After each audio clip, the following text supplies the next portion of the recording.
Hi, we are going to do a board replacement in a locking hardwood floor that has been installed using tongue and groove adhesive as well as a locking system. So we don't need a router to accomplish this. All we need is a circular saw, a chisel, a hammer, a screwdriver, a pair of pliers, and a tapping block. The first step is to remove the damaged board. So I have a mock-up of a wood floor here installed on this table. I'm going to remove this board that's highlighted in tape. Always put tape around the board you're cutting out. As the sawdust starts flying, it can be difficult to remember where the borders are, and it's easy to saw into the board next to it. So I'm going to make the following cuts to get this board removed. I'm going to make 2 cuts down the length of the board towards the middle. I'm then going to cut a couple of relief cuts across, and then I'm going to cut into each corner, staying about 1/4 inch from the corner. I'll finish those cuts with a chisel later on. I then adjust my circular saw so it just makes it to the bottom of the product. You'll have pad under your floating floor, so you just want to barely touch that pad with the circular saw. So make sure you adjust it appropriately using a piece of scrap wood off to the side. So we'll take a break now while I begin the cuts. The first step in preparing the replacement piece is to cut off the little tongue on the back side of the product. That'll be the one facing the beginning wall. So as you can see, there's a little flange that sticks out, a little tongue, along a piece of new product. To remove that, it's very easy if you have access to a table saw. You can just rip that off and set the blade so it's not quite as high as the surface of the flooring. So should you be a little off, it won't hurt the leading edge there, or the trailing edge. I did not have a table saw, so I just used a chisel, and I carefully chiseled it down along the edge. So it takes a little more time, but it can be done. Table saw would really speed it up. So you can see on this one, it is still in place. On the replacement piece, you can see it's gone. It's just product the whole way down, and it's underscored here slightly so that it won't make contact with the surrounding board. So that's the first step in preparing the replacement piece.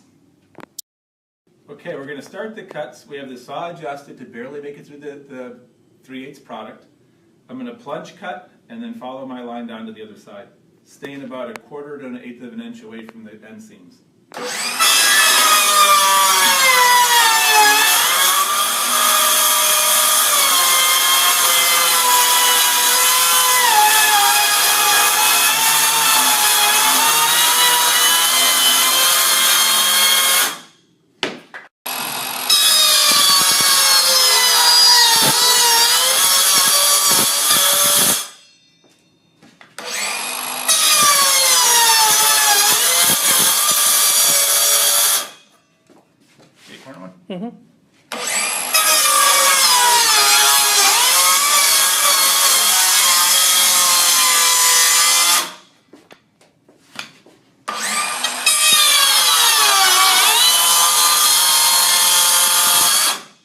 Okay, we've made our cuts now with the circular saw, following the lines, doing the cross cuts and into the corners. The next thing I'm going to do is with the chisel, I'm going to finish the cuts all the way to the corners and to the edges of the product. So we'll do a couple of these while we're watching. It should crack pretty easily.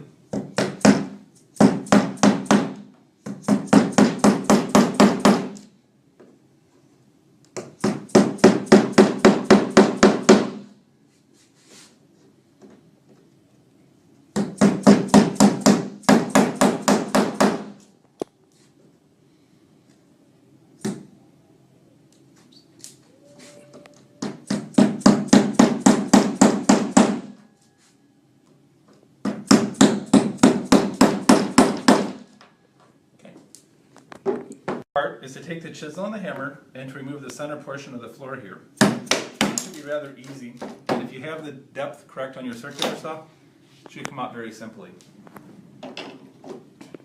Next, I'm going to take these corner pieces out. You should be able to tap underneath, holding down the floor, gently pop until you hear it snap. That means the glue bond is broken, and you should be able to pry it free. I'll do this on both of the two sides.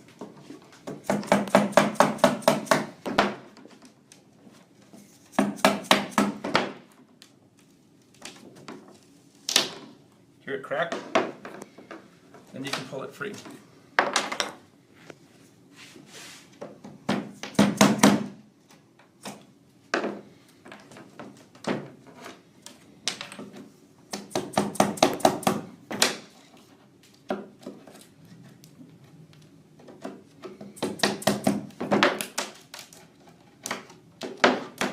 There we go.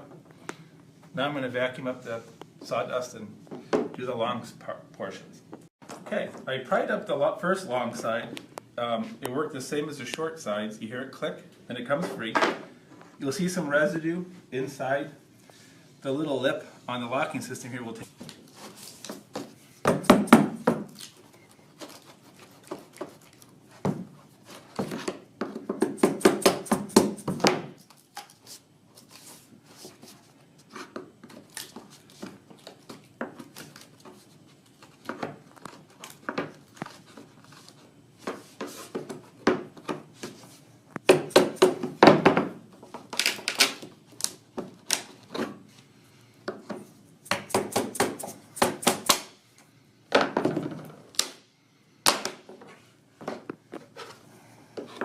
So we have the whole plank removed.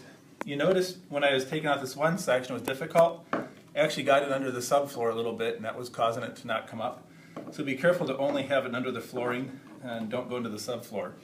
Now normally you'll have a pad in between the subfloor and the flooring, which will make it easier to get the chisel in the proper position.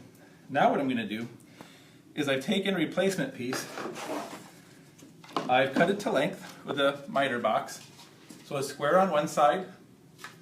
It still has the locking system on the other side. And what I'll do is take a piece of sandpaper, since this is a four-sided bevel product, and I'll lightly bevel that sharp edge so it's not, so it's beveled to match the rest of the floor. And I'll just use some filler and touch it up slightly. What I'm doing now is I'm taking the locking system that will sit under here. It remains intact as the old locking system came out in its entirety. The little section of the other locking system remains.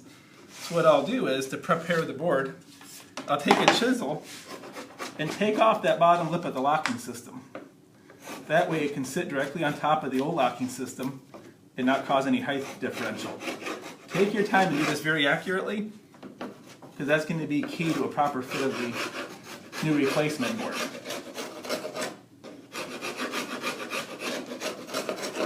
Nice sharp chisel should come off nice and easy. You can always take off more after you test fit it. If you have a glass suction cup, it makes it easy to try it several times. Now it's the same on the long seam here, on the short seam. I'm going to take that locking system, just that little nub, and chisel it flush.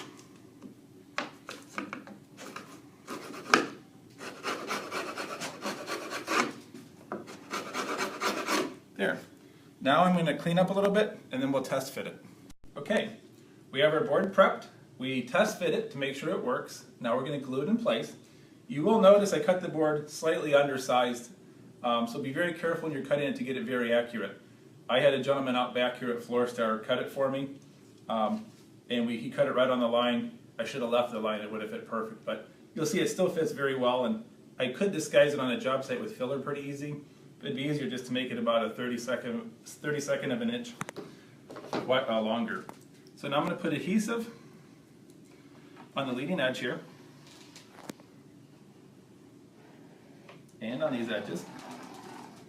And again, I've test fitted already, so I know that it fits nicely. I'm going to put the leading edge in and make sure that all the sawdust is cleared out of here with a vacuum, because the little piece can really hang you up.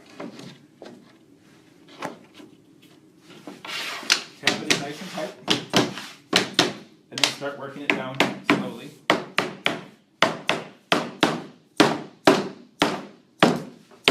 And there's our board replacement. The customer will never know which one was replaced.